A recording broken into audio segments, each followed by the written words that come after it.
So we have been dealing with these three sutras, that is Samadhipada, first chapter, 12th, 13th and 14th.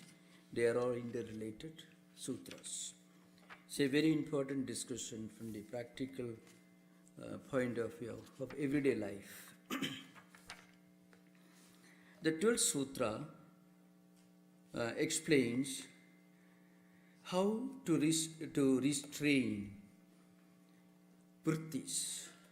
Vrittis here should be understood as certain natural tendencies that prompt us to act, to speak, or to think, and or to live in a given fashion. So in a way, we are all caught in this trap of Vrittis. So I mentioned this earlier. The most visible manifestation of the power of Vrittis or accumulated tendencies can be found in the conflict between what we actually want to do and what we end up doing. What our mind allows us to do and what we actually want to do. If we can actually do what we really want to do, then many of the problems we face in life can be eliminated. But it doesn't happen that way. So that's called this trap or stranglehold of Vrittis, impressions. In a way, this is also the problem of fighting the lower self of our personality. So Patanjali described 5 types of Vrittis that we already explained. That is Pramana, Viparya, Vikalpa, Nidra, Smrti. Vrittis related to our normal cognition of objects. Direct perception, seeing, or inference, or comparison. Of course, when we talk about pramana, is one of the Vrittis. The word pramana is the Sanskrit equivalent of the epistemological tool of knowledge, pramana, valid knowledge, the tool for valid knowledge, proper understanding. Patanjali or the yoga philosophers take a very simplistic view of epistemology. So those who are eager to go deeper into Indian philosophical systems will be interested in this. It's a very elaborate science. Epistemology is a very important science in Indian philosophy. Among certain philosophers, like the Indian materialists, they accept only one pramana, one tool for valid knowledge, which they called direct perception. Not in the sense that we see with our eyes, rather anything that we directly come to know is the only tool of knowledge, instrument of knowledge, according to Indian materialists, like Charvaka is called. Modern scientists, or there is a school of philosophers, more or less they followed the scientific tradition. It's called their accidentalist, is called the school of accidentalism. So you don't go into antecedents of anything. It's a very interesting subject which I won't go into details. It's not a very appealing thing, but it's very important to understand. Direct perception, comparison, then inference, verbal testimony, presumption, and absence. These are 6 tools of knowledge normally understood or recognized in Indian theistic systems of philosophy. It's called Pratyaksha, Anumana, Upamana, Shabda, Arthapatti, Anupalabdhi. So for the 6 schools. And one unique characteristic of Indian epistemology is that even accepts the absence of knowledge or absence of presence of something as a tool for knowledge, which Aristotle or Greek philosophers did not accept. So you come to know of the absence of something. Knowledge of the absence of something is also a knowledge. So that is a special school. Then Parishesha, Sambhava, Aitikya, all these are additional schools of knowledge. So Parishesha is nothing but the method of exclusion. So the old Indian philosophers give a funny example. Suppose in a meeting there are 10 people, and you find suddenly somebody had kept a huge box on the top layer of a shelf. And suppose you are going to a classroom, there are 10 students, and you find one mischievous student has kept a huge box on the top layer of a shelf. And you observe the students, one fellow is quite hefty, well built, more than 6 feet. So through exclusion, you can come to a conclusion. You can exclude all the 9 and narrow down upon the remaining person as the culprit who is responsible for this. In fact, this was a method used by Sherlock Holmes, exclusion. Something very funny. Sherlock Holmes was a modern exponent of this Parishesha. It's called doctrine of exclusion. So, the Sambhava means some kind of events that you heard but you are not sure. Aitikya means hearsay. So there are different tools of knowledge. So that kind of knowledge also creates a vritti, an impression. Most of us are living under the trap of or under the stranglehold of vrittis or tendencies that we have done deliberately with full awareness at the empirical level. We do certain things and our actions produce a result. The result may be positive or negative, and if the results are negative, then we will have a tendency to avoid that action. If they're positive, you have a tendency to repeat it. So it is a natural habit. Then pramana viparya vikalpa nidra smrteha. Vikalpa and viparya are more or less related. One is just a word without a corresponding objective reality. The other one is false notion. Nidra is a deep sleep state. Deep sleep state, or of course in the Patanjali system, it also includes dream state. Patanjali does not, the commentators like Vyasa and others, do not make a distinction between dream state and deep sleep state. So what you dream about, what you see or experience in dream, will have a residual effect or impact in our character. So that also creates a vritti, a residual effect. And Smrti, when we remember certain things, we relive those experiences, then what happens? Those impressions get reinforced, strengthened.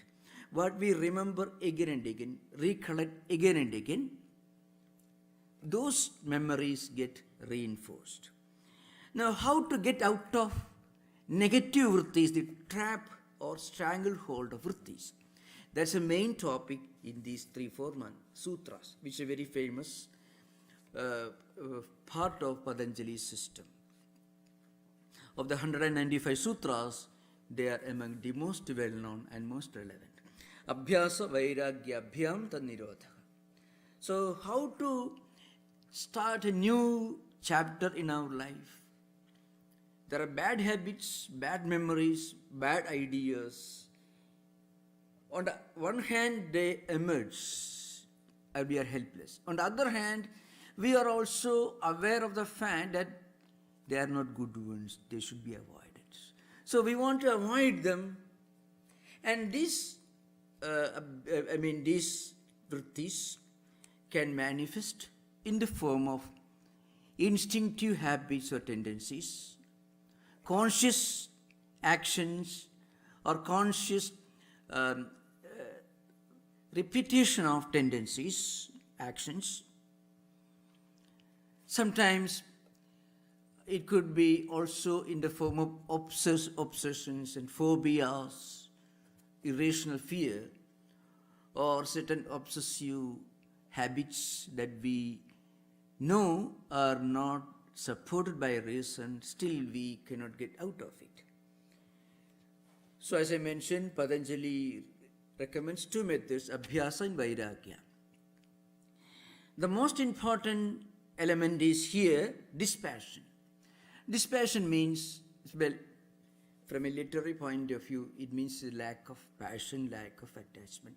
Mentally detaching ourselves from any involvement of actions prompted by those tendencies is what is meant by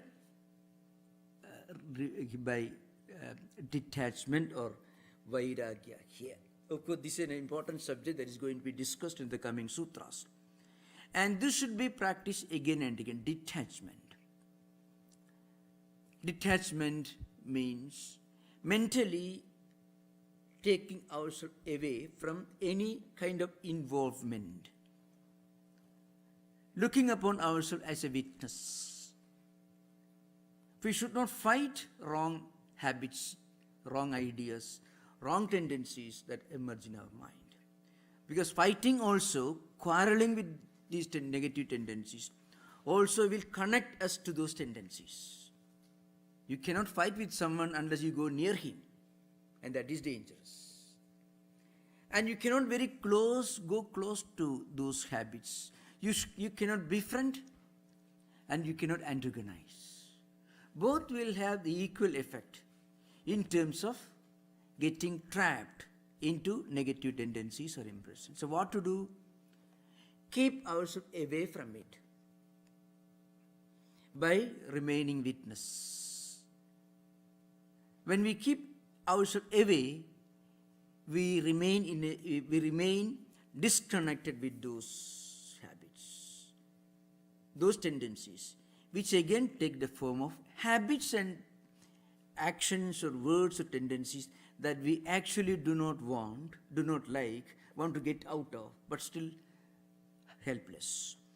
So there is another sutra which is related to this. In Patanjali system, traditionally many of the sutras are studied in clusters. You don't go from from sutra 1, 2, 3. That's not the way Patanjali system was traditionally taught. It is science, So you have to do reference. This sutra is related to the 33rd sutra of the same chapter, where the science of detachment is explained. Maitri, Karuna, Mudhita, Upekshanam, Sukha Dukkha Punya Apunya Vishayanam, Bhavanataha Chitta Prasadanam. So how to attain mental balance and tranquility? The method is mentioned here. How to, first of all, restrain our tendencies and vrittis, and how to live with people with tendencies and vrittis that we do not want, we do not like, we want to get out of. That's a big problem. So Patanjali here recommends 4 important methods: Maitri, Karuna, Mudhita, Upeksha. So those whom you respect sincerely, we sincerely respect those when we want to be like them.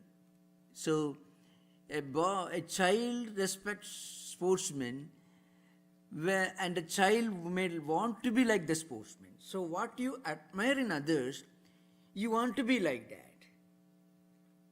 So when you find people who are spiritually enlightened, you should not be jealous, you should not be hostile, you should be friendly with them. Because when we befriend people with certain qualities, you inherit, you acquire those qualities. That's what really happens. What we sincerely admire in others, those qualities we are likely to develop in our own personality. And what we hate in others, we are likely to avoid. So those who are advanced in spiritual life, in yoga practice, you should be friendly, you should have admiration for those people. So if a person wants to practice spiritual life, the easiest, the surest, and the most simple method is to live in the company of fellow spiritual seekers. And if possible, seek the company of those who are superior to us, more advanced than us, and not those who are inferior to us. So that's why Maitri is one attitude, friendship. How to interact and live in a world inhabited by people of different types, those who are spiritual seekers and also those who are not spiritually inclined. So how to live without friction or conflict? It's a very interesting analysis. So friendship towards those to fellow spiritual seekers. Then there are those who are less advanced than you, but who want to live a spiritual life. You should have sympathy. You should not look upon them as inferior. If you do that, then we go down. If you become jealous of those who are more advanced than us, we go down. That's your Maitri. And if you look down upon those who are not as advanced as us, then also we go down. Mudhita Upeksha. Mudhita means you should admire, you should appreciate. With joy, with happiness, we must appreciate. Those who are highly advanced, who are meritorious, who are spiritually, who are fellow spiritual seekers like us, they are also sincerely struggling. And then Upeksha. Upeksha means indifference. It is the opposite of both. Neither hostility or antagonism, not too much of intimacy with people whose association may indirectly take you away from your own spiritual path. Those who create doubts in our mind about our chosen path. Those who create conflicts in our mind in what we believe in. So, such people you should not befriend. That is dangerous, obviously. We should not antagonize either. Because that also will, as I mentioned earlier, will connect us to them. So any kind of connection is risky. So indifference. So that's called Upeksha. So this detachment is Upeksha, or remaining in a state of witness, completely disconnected or detached from what is not appropriate. So through this repeated practice, what happens? We advance in spiritual life. So in that context, we already discussed elaborately in the last few classes how the mind is compared to a river by Vyasa. This river of mind flows in both positive direction and also negative direction. Chittanati nama ubhayatapovahini vakati kalyanaya vakati papaya cha. Mind flows in both directions. Positive direction, negative direction. If you practice indifference, upeksha, or detachment from wrong internal vrittis, habits, tendencies, and also from undesirable associations outside, then mind starts flowing in the positive direction. How do we realize, or how do we detect the fact that our mind is moving in the right direction? So the commentators on Patanjali Yoga Sutras give one very interesting, use one word, chitta prasadanam is a term used. That's what is find here, what we find here, Maitri, Karuna, Mudhita, Upekshanam, Sukha Dukkha, Punya, Apunya Vishayanam, Bhavanataha, Chitta Prasadam. What is Chitta Prasadanam? The English translation is very simple. Inner mental tranquility. But it is much more than what the word tranquility can imply. Tranquility is one main component of this experience. When we do something, when we practice something, if you feel a kind of inner contentment, with full tranquility, a kind of inner blessedness, and a feeling, this is my right track. A sincere spiritual seeker, an honest, sincere spiritual seeker, if he reads a book, or if he prays once and meditates, the first sign is that he feels a kind of inner completeness. He feels a fraction of this Chitta Prasadanam. Chitta Prasadanam is a combination of a feeling of inner contentment. It is not momentary satisfaction that you bought a new car, you get happy. The car may break down tomorrow, something else happens. So it is not momentary, something that is changeable. Something which is sustaining, which is everlasting. And you feel a kind of inner completeness, inner perfection, inner blessedness, tranquility, and kind of inner restfulness. So that's what happens when we spiritually advance. That's a right sign that tells us where we are on the right track. So this should be repeated, this practice. So the 13th sutra says, Tatra sthidau yatnaha. What is abhyasa? So the 12th sutra says repetition of detachment. This, or what do you call this kind of witness attitude? You have to remember this witness meditation is actually rooted in the yoga system, because the Buddhists, many of the commentators of yoga philosophy were Buddhists. Vijnana Bhikshu was a Buddhist. So he is one of the greatest commentators of this tradition. So Yoga Bhashya Vartikam is Vijnana Bhikshu's book. And one of the two idealistic schools of Buddhism, later Buddhism, is called Yogachara. So Yogachara means the practice of yoga. That's the meaning of the word. It's a school of subjective idealism. The other one was Shunyavada, doctrine of emptiness. So this practice of looking upon ourselves as witness through vairagya, detachment, and this repeated practice that is recommended here, 13th sutra says, Tatra sthidau yatnaka, remaining there. So, there is a particular sthidau, it is called nimitta saptami. It is one particular, saptami brings seventh case ending has got different forms, and this is called nimitta saptami. That means remaining there without a change in that state.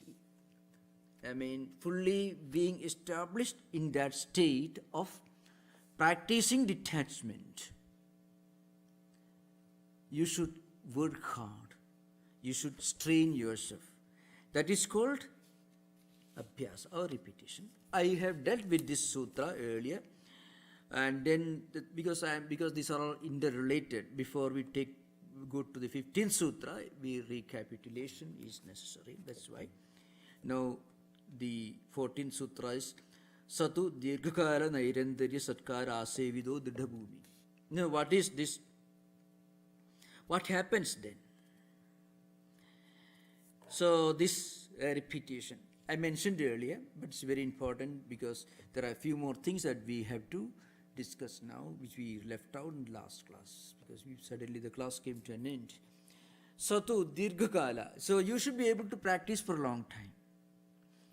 Now, if you want to practice something for a long time without feeling tired or bored or exhausted, then there is one important quality necessary. You should love that particular, what you are practicing.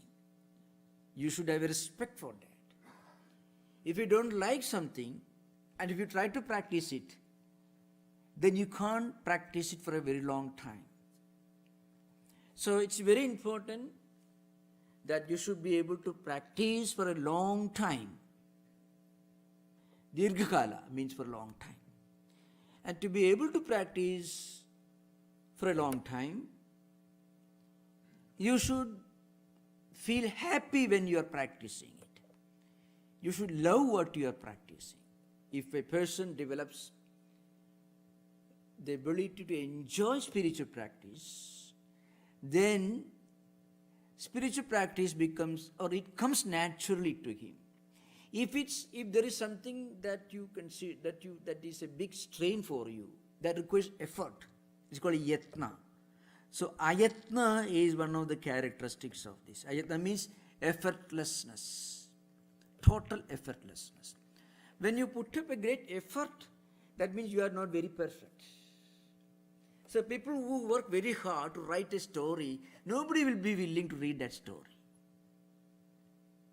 A great poet, and if he works very hard with bulging muscles, if he writes a poem, nobody will consider that poem worth reading. That's why one of the greatest literary classics, poems or even creative writings, novels, they were written when nature caught hold of that writer and forced him to write it. So Dostoevsky was fully drunk and he wrote Brothers of Karamazov. He himself perhaps didn't read it. He didn't know what he was writing. Became marvelous classic, the greatest novel the world has ever produced. A great poet. So according to Hindu tradition, goddess Saraswati catches hold of him and tries to manifest her wisdom through that poet. Then only a poet is able to write a great poetry. So that's the idea. Anyway, coming down to empirical plane, we can say wisdom will catch hold of you, and that wisdom expresses through you, then you write a great classic. So effortlessness is one important component of perfection in any area. And if you want to practice very long time, then you should not feel strain. You should not feel exhausted. So one should develop the ability to enjoy reading spiritual classics, the ability to enjoy prayer, meditation, japa, or anything. Whatever you enjoy, really speaking, that is what you are fit for. And whatever you do without any effort on your part, as a natural expression of tendency, instinctive tendency, that's what you are actually fit for. So Patanjali says it should be done for a long time. It should be satkara sevita. Satkara means you should have reverence, respect, a sense of sanctity, love and admiration for practice of yoga, for practice of detachment. It should become an effortless. So ayatna lelida asevida, one of the commentators says. It will be simple, natural, spontaneous, and also effortless. And then only you can do it without any break. The Nairantarya means without any break, continuous succession. Not like the flow of water, but like a flow of oil. That's what. The flow oil is thicker, there is no gap. So, Sadhu Dirghakala Nairendari Asevido Tudapumi. So, when we practice for a long time, uninterruptedly, and with devotion, then this repetition becomes well established. Of course, you have to remember there is one cultural problem here in actual practice. If you look upon life as one chance, and everything, including yoga, to be practiced and mastered at one go in this life, then it is not possible. According to yoga and Vedanta, life cycle continues. So if you practice and travel some distance in your spiritual journey in this life, and it may happen that people may not succeed before they die, nothing will be lost. All the practices will be accumulated as a spiritual capital in our account, and will continue the same spiritual practice in the next life, which is what we discussed last time. So that's an important point. The 6th chapter of Gita, when Arjuna asked the question as to what happens to people who do practice for some time and then pass out without or before attaining the supreme goal, Krishna tells, you are never late and nothing will be lost. Not that you should have complacency, but whatever little you practice, you will inherit it when you're born again.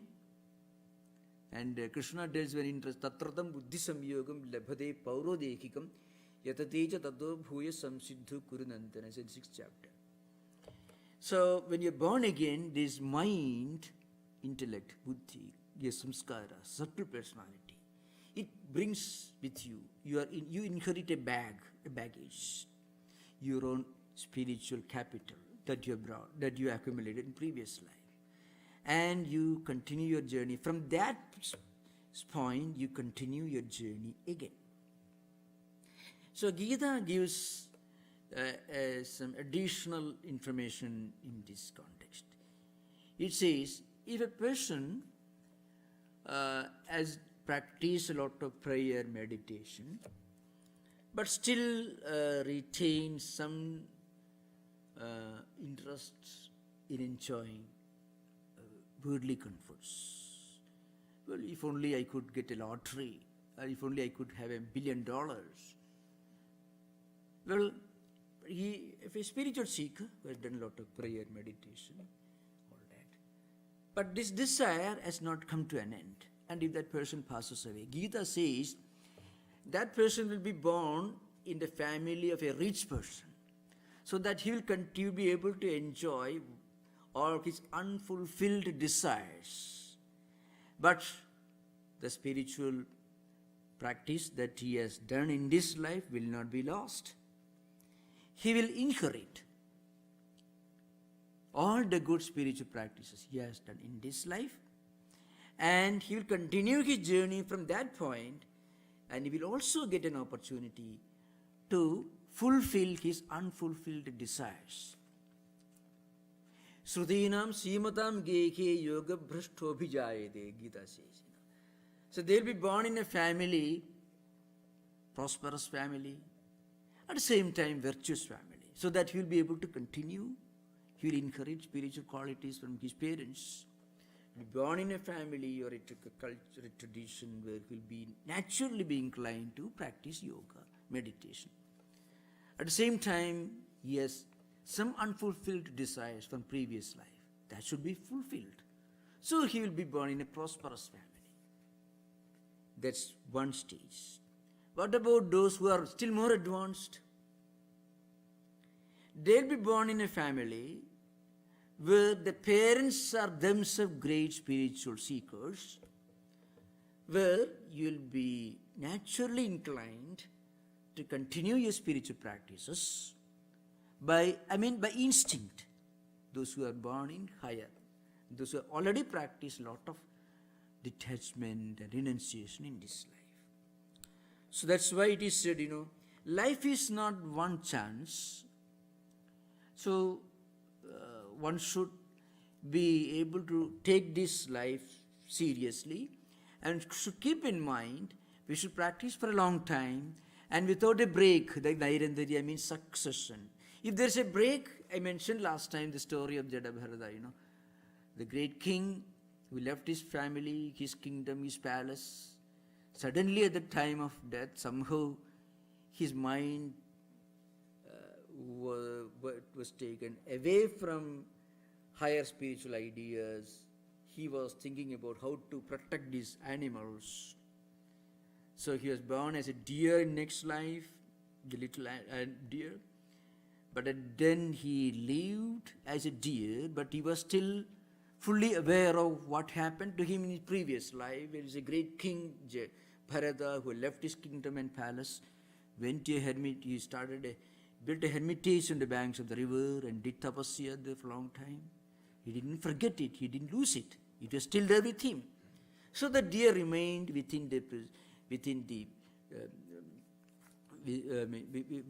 the compound of the hermitage.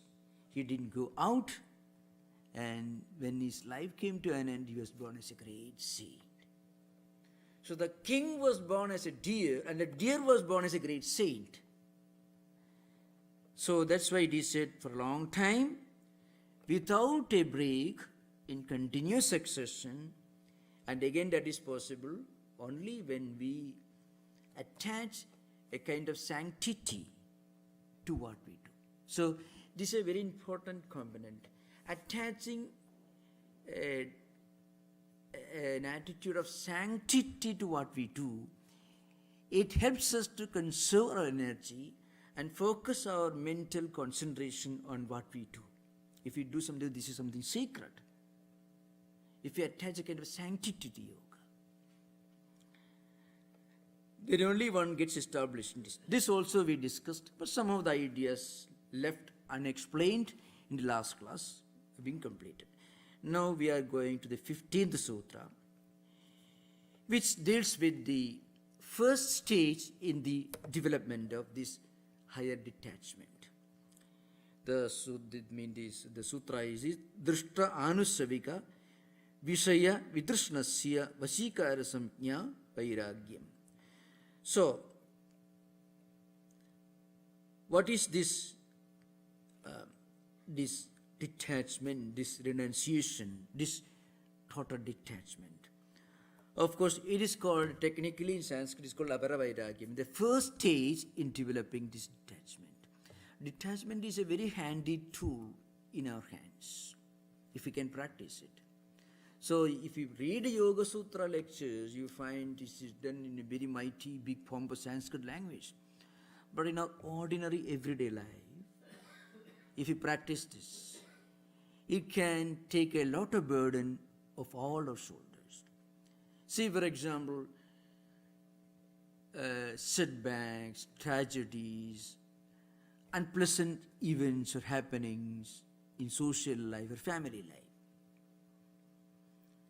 After all, according to yoga tradition, you are born in this family to which you belong in this life. After being born in so many families, so many times in the past, and maybe you are going to be born in so many other families in future. So what is this particular family, this connection? It doesn't mean that we should be hostile, we should be cold, or it's not a life negating or world negating philosophy. But it's a wonderful antidote, a medicine for many of the problems which are rooted in too much of obsessive attachment. So remember, attachment with a spiritual perspective is wonderful. There is a beauty and charm about it.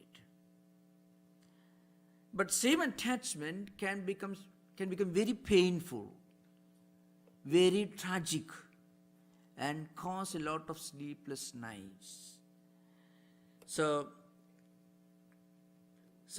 at the ordinary empirical worldly level even, this value of freedom from attachment or the practice of detachment has got a great value. I should repeat again, the word detachment doesn't imply any kind of world negating or life denying, life negating ideal. It is a positive and healthy spiritual tool that we use, that we have got in our hands, to look at life as a whole with wisdom from a higher perspective. That's what is meant by vairagyam, or here is called, that's Sanskrit word is vairagyam. So there are two sutras here, the 15th and 16th. The 15th sutra that we are going to discuss right now deals with the secondary detachment. Means it is the first stage. It means first stage, primary stage. In the coming sutra, 16th sutra, there is a definition of detachment of a much more supreme, much more exalted type. So, the sutra is the dispassion of the person or a spiritual seeker in whom the desire for earthly comforts or heavenly comforts has completely ceased is called Vashikara. That particular dispassion or detachment is called Vashikara. Dispassion is the name, the method is detachment. Detachment is the method, dispassion is the ideal, the goal. Now, so the desire for earthly comforts and the desire for heavenly comforts, so they call drishta means earthly, empirical. Anusavika means if you read the scriptures, you find if you do this, then you will go to heaven, you go. So again, I have to remember, when you read this Patanjali system, or even Vedanta books, when you read the word heaven, especially in Vedantic text and the Patanjali system, you should remember one important distinction between what heaven implies in yoga and what it means in Christian biblical literature.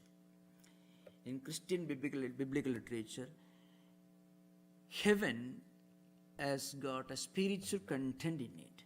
Heaven is the place where God Father lives. So heaven is a kingdom of heaven. There is a spiritual, a divine aspect about it.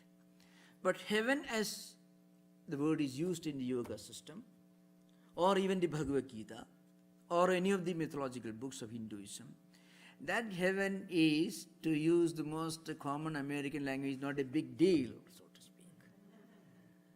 That heaven is a place where you live for a long time with all luxury. Whatever you can get in a 5-star hotel, that's the place heaven is. So, that's why in civilizations and cultures which had their origin in very hot countries, heaven is a place where the temperature is almost 17 degrees centigrade, not Fahrenheit, degrees centigrade, where you get plenty of cool, ice cool grape juice. And you lie down somewhere in a wonderful grassland, it falls into your mouth. You need not even lift a glass and drink it. This is the concept of heaven. And there is water everywhere. And also pleasant rains once a while. So Vivekananda says, suppose Chirapunji is in India, in northwestern, where the highest rainfall in the world, highest. If you tell them this is the heaven, they would rather go to hell, in fact. So heaven in Vedantic yoga tradition has got a very earthly meaning. There is nothing divine or spiritual about it. Heaven is a place that you have to transcend. So the desire to go to heaven is a stage that you have to outgrow. You have to go beyond that. Then only you become spiritually wise. So that statement you find in the Yoga, Vedanta, Bhagavad Gita, other scriptures. So that should be very important. Often, I had to face this problem back in India when I was teaching the yoga students in International Yoga Institute. So they asked, so then I had to explain, So that's one thing. That's why it is anusavika means even desire for going to some celestial abodes like heaven that you have read about or heard about in mythological books, theological books, other places you can go to heaven if you can enjoy. So one should not have any desire for anything earthly belonging to this world, money, wealth, status, position or anything, or any desire to go to some celestial abode after death. All these desires should be eliminated. Desire should be eliminated. In the next sutra, you have gone beyond this stage. There is no need for you to worry about the desire because they no longer exist. That is explained in the 16th sutra in maybe in the next class. So the 15th and 16th sutra are interconnected. We will discuss that subject in the next class. Now before concluding, I shall read an announcement. We will not have class next Friday, May the 26th, because of preparations for a Memorial Day special program in Ulima. So the next class will be on Friday, June the 2nd at 7:30 p.m. here. So please remember, we have a very wonderful program in Ulima on Saturday, Sunday and Monday. Monday is the main program, the May Day. That is 29th May, Monday, and the 27th and 28th. So these 3 days, Saturday, Sunday and Monday, May 27, 28 and 29th, we have important programs in Ulima from morning till evening. So all of you are welcome to assemble in Ulima. Okay. So now we will have interaction, so we can ask.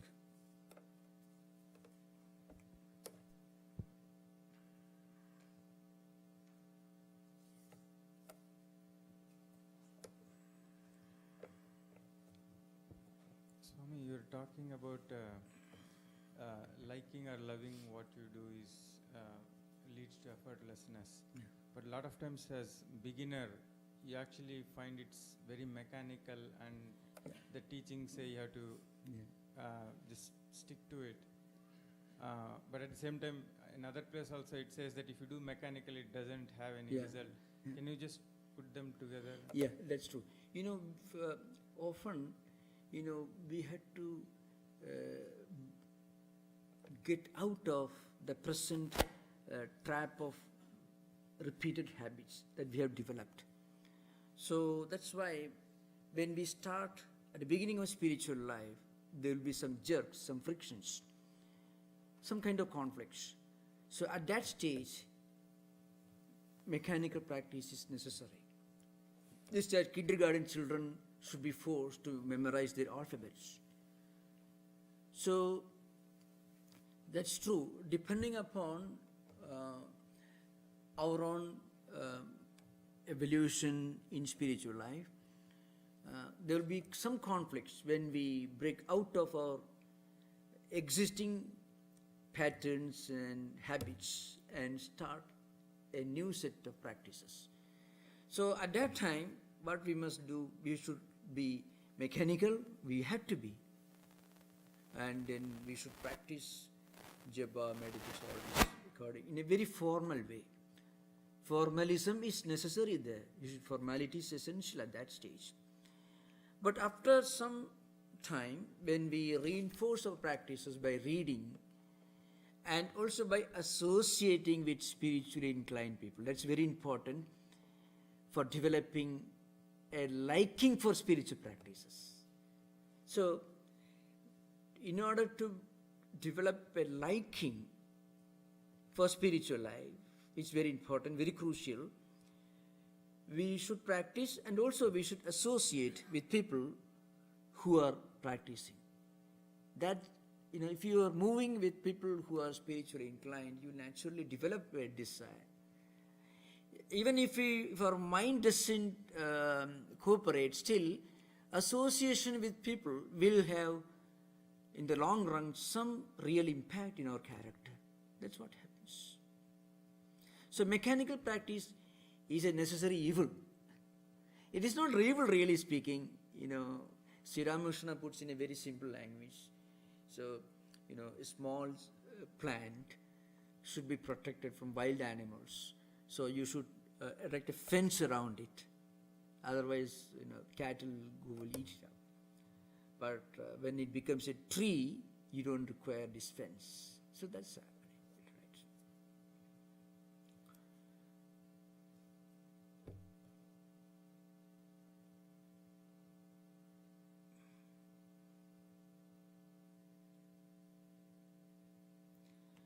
Okay, then I would like to read some details of this program. It may be helpful to you.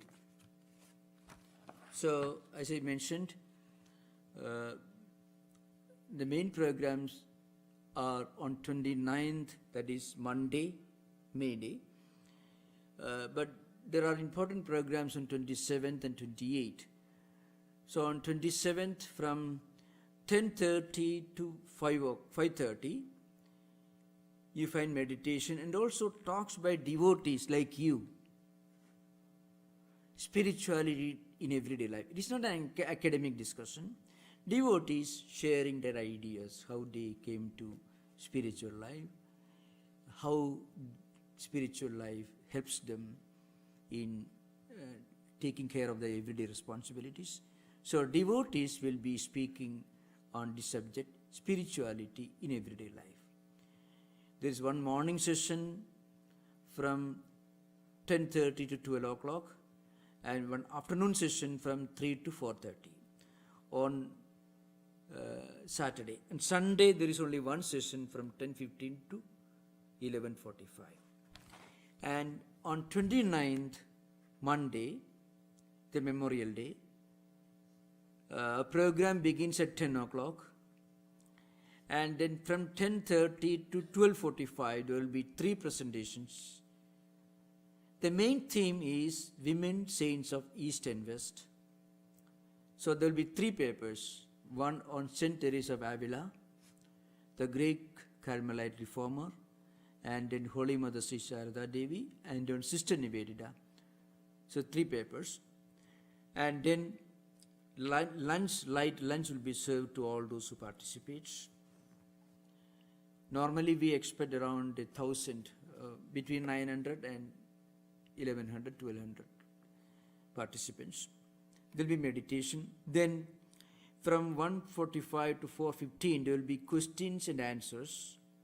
So those who listen to these 3 presentations can put questions to the speakers and they will respond to those questions. And the program comes to an end at 4:15 p.m. with a buffet dinner and informal meetings with the speakers. This is a program. So you are all most welcome. Our next Yoga Sutra class will be on June the 2nd, Friday, 7:30 p.m. Om Shanti Shanti Shanti Harihi Om Tat Sat Sri Ram Krishna Pranamastu.